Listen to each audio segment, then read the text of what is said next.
Yesterday was a sad day. We all read that Christopher Tolkien died 15th of January 2020 at the age of 95. Many have wished his family their deepest condolences, and of course I want to do that too. I already published some words on social media from my side, as have all my colleagues too. Christopher Tolkien was a huge inspiration for me because he took the material of his father, analyzed it, structured it, and then explained it in all its depth in his books. He published a truly impressive amount even in his 90s. Just 2018, The Fall of Gondolin was released.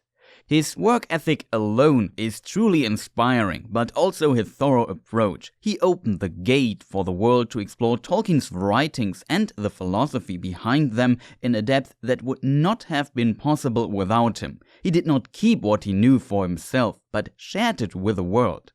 His and his father's works had a great impact on me, and I'm personally very thankful for that. For those who are not familiar with Christopher Tolkien's work, he worked with his father as his editor. The famous map of Middle-earth we find in the book was drawn by him. He had not much time for it, and it was later updated. I think nobody except the author himself had a deeper knowledge about Tolkien's works. After his father's death, he composed the Silmarillion out of what his father wrote so far, which at times existed in different versions, but also drafts, notes, and ideas of his father. The Silmarillion complemented The Lord of the Rings and explained all the references of the backstory and lore of it, which was a great achievement and gave the main work an unbelievable amount of depth. But he did not stop here.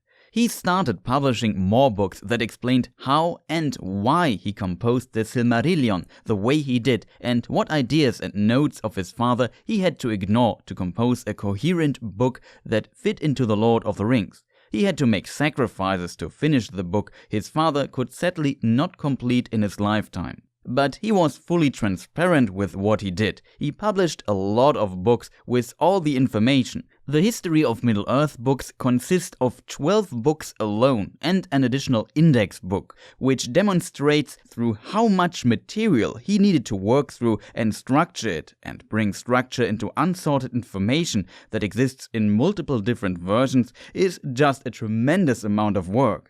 Beyond that, he also published the unfinished tales, the great tales, Tolkien's letters, but also looked at other works of his father, like Tolkien's translation of Beowulf. The books he released and composed are an essential foundation for example, channels like mine, but also Tolkien scholars. How often do I consult the Silmarillion, the unfinished tales, the letters of Tolkien, Morgoth's Ring, the peoples of Middle-earth?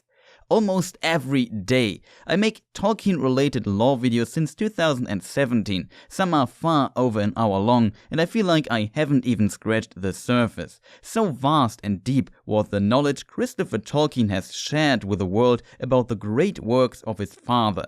In this I can see that he truly honored the heritage or legacy of his father, John Ronald Reuel Tolkien. He will be missed and not forgotten. In his works he will live on. Thank you, Christopher Tolkien. May you rest in peace.